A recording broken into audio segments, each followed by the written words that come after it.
What if someone is messing with our health without us noticing? That question may sound paranoid, right? But some questions, once they enter your mind, they never leave you alone. You look up at the sky, everything seems calm, blue, ordinary. But then you notice long white streaks drawn across that blue backdrop. Do you think that's just a simple physical phenomenon? Or are chemicals being sprayed on us from above? We're not the first to ask this. Since the 1990s, people around the world have suspected that those trails left in the sky are more than just water vapor.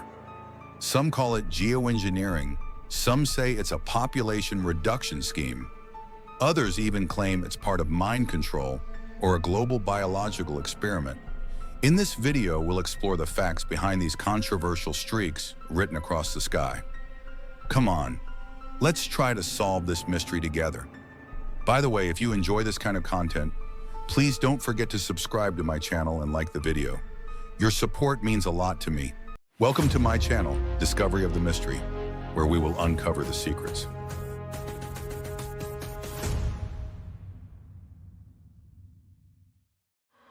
The sky, one of humanity's oldest fascinations. With its endless blue, it brings peace during the day, and at night it becomes a magical stage that opens the doors of the unknown with its stars. Throughout history, philosophers, poets, and astronomers have turned their gaze to this vast expanse. Yet today, when we look at this scene, we notice a modern detail that changes it: the long white trails left behind by airplanes. Known as contrails, these marks form when hot, humid gases from airplane engines at high altitudes meet cold air, causing the vapor to freeze into ice crystals. In other words, those thin, long white lines we see in the sky are simply the result of this basic physical process. Visible everywhere airplanes pass in every part of the world, these ordinary trails have become an unchanging part of the modern sky. Still, despite this, many people today view them with suspicion, because on certain days these trails remain in the sky for hours, even spreading out to resemble a cloud layer, which has led some people to doubt what they really are. Over the years, many have argued that these lines cannot be explained merely by engine vapor, insisting that they actually serve a different purpose. And when these thoughts merged with growing distrust of official explanations, they transformed, beginning in the 1990s, into a new conspiracy theory known as chemtrails, or chemical trails. According to this claim, the white streaks trailing behind airplanes are not just frozen water vapor. Instead, they are chemical substances deliberately released into the atmosphere. And allegedly, these substances are dispersed to harm people or to control society. Such claims spread rapidly, especially with the rise of the internet, and soon became a worldwide debate. So could the trails we see in the sky truly have another purpose, or are they evidence of a secret global experiment? In this video, we examine these trails in the sky and explore the claims made about them. But before we begin, don't forget to subscribe to the channel and like the video to support me. The story of the chemtrails theory began in the mid-1990s in the United States. At that time, rumors started circulating about long-lasting white trails in the sky, and people in different cities began to say that this could not be a simple physical phenomenon. Especially from 1996 onward, some activist groups claimed that these trails were the result of chemicals deliberately released into the atmosphere and tried to mobilize public opinion. It was during this period that a U.S. Air Force report titled "Owning the Weather in 2025, Weather as a Force Multiplier" brought these suspicions to a peak. Framed more as a futuristic forecast, the report discussed possibilities such as steering rain to hinder enemy forces, creating droughts to affect agricultural production, or using cloud cover in specific areas to make military operations advantageous, essentially speculating where the technology might go by 2025. In other words, the report was prepared more like a science fiction style analysis. But for those who believed in the chemtrails theory, it was further evidence that governments were trying to control the climate. Another factor that strengthened the chemtrails claim was the history of secret military projects. For example, during the Cold War, experiments were indeed carried out that involved spraying various substances into the atmosphere, and one of those tests was known as Project SHAD. This project in the 1960s involved the U.S. Navy conducting tests from aircraft over its own ships without informing the personnel aboard.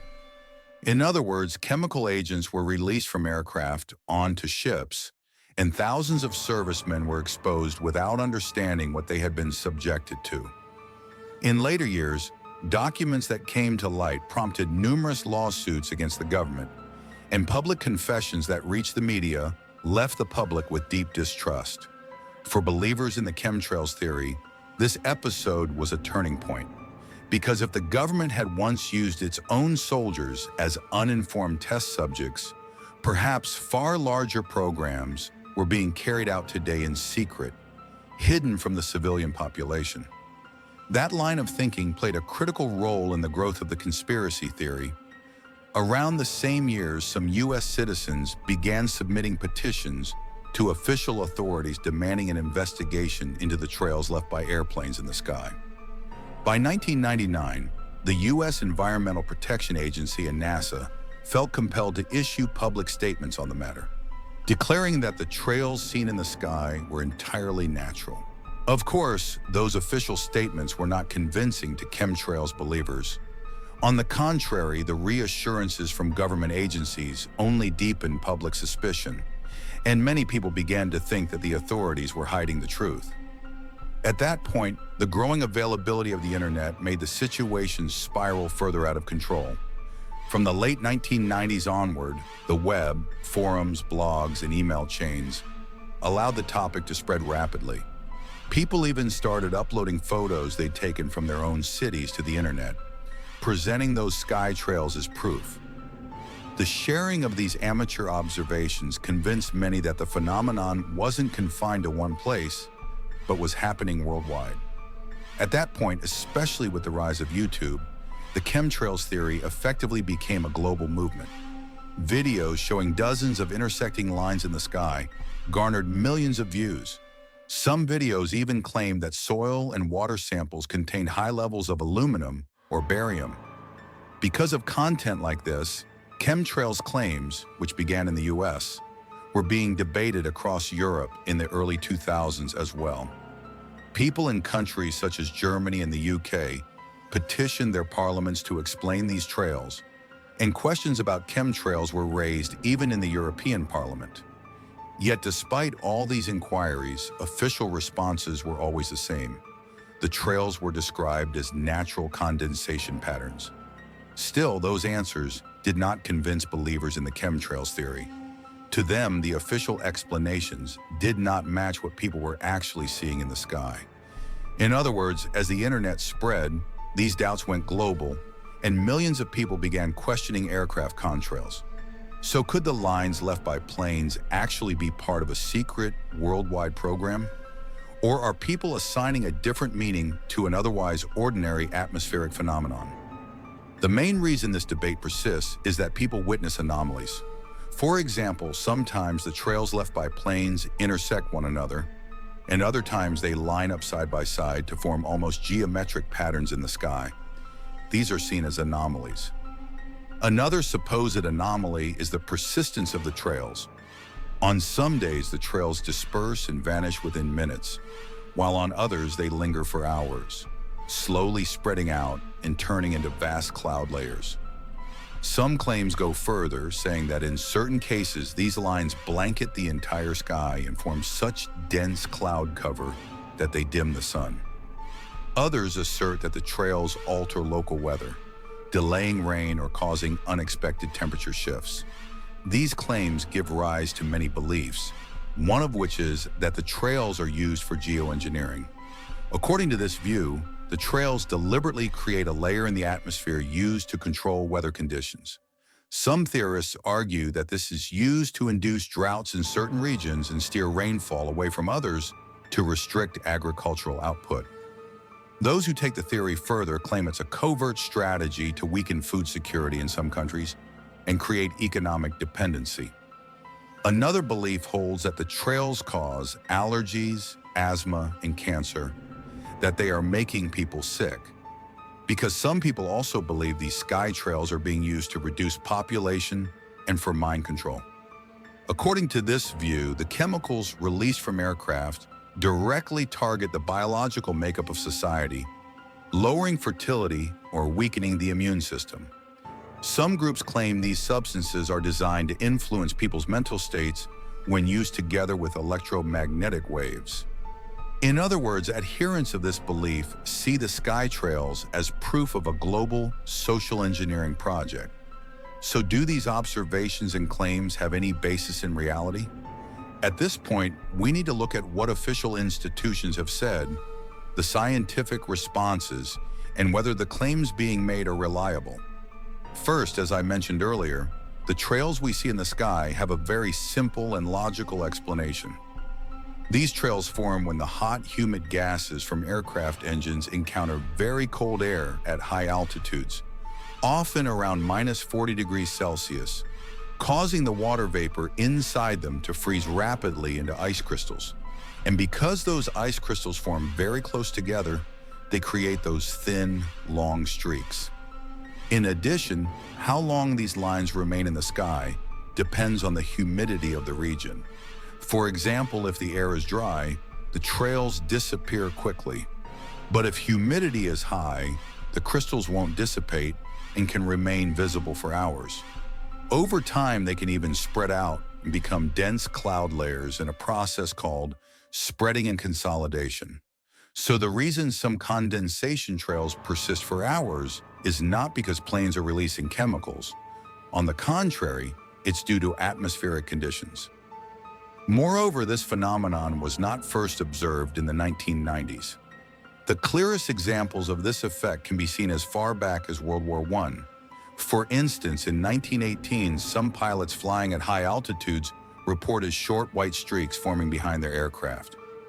Although jets did not exist then, the moist exhaust from piston engine planes could still freeze into ice crystals when it met cold air, producing condensation trails. Similar observations were also reported during World War II. In the 1940s, hundreds of bombers and fighter planes flying together across the skies of Europe and the Pacific left white trails stretching for miles. If you look at photographs from that era, you can see condensation trails covering the sky like a net. In short, this phenomenon was not first encountered in the 1990s and occurs entirely under natural conditions. On the other hand, official organizations have been giving the same explanation for years, stating that these trails are entirely natural. In fact, an international study conducted in 2016 asked 77 atmospheric scientists from different parts of the world about these claims, and 76 of them found no evidence supporting chemtrails. Yet despite all these scientific explanations, people continue to believe in the chemtrails conspiracy. That's because amateur test reports circulating online, methodologically invalid, appear much more concrete and frightening to the public. For example, some of the claims involve statements like, barium was found in the soil, or strontium was detected in rainwater. In reality, barium and strontium naturally occur in the environment in significant amounts and are commonly found as sulfate or carbonate minerals. So the presence of these elements is not in itself an anomaly. They already exist abundantly in nature. What's more, because these minerals are insoluble, they do not directly harm human health. However, in the claims being made, this detail is deliberately ignored, and merely mentioning the names of these elements creates the perception among the public that poisonous chemicals are raining down from the sky. Even though the chemtrails claim has been debunked, this conspiracy theory still holds power. The reason is not only the white trails seen in the sky, but also the loss of trust people feel. Because once faith in governments and institutions is shaken, even an ordinary physical phenomenon can appear to the masses as a grand conspiracy. Sometimes reality can be far simpler than what we see. But other times, Behind a detail standing right in front of us, there may be a much more complex story we've overlooked. The fact that some experiments were truly carried out in the past does not make every theory proposed today correct. Yet many people have unfortunately lost their trust in official authorities. And so, deciding whom to believe, analyzing all this information, and choosing what you will believe in the end is entirely up to your own free will. Thank you for watching. If you enjoy this kind of content, please don't forget to subscribe to my channel and like the video. I'm also looking forward to your comments. See you again in the next mystery.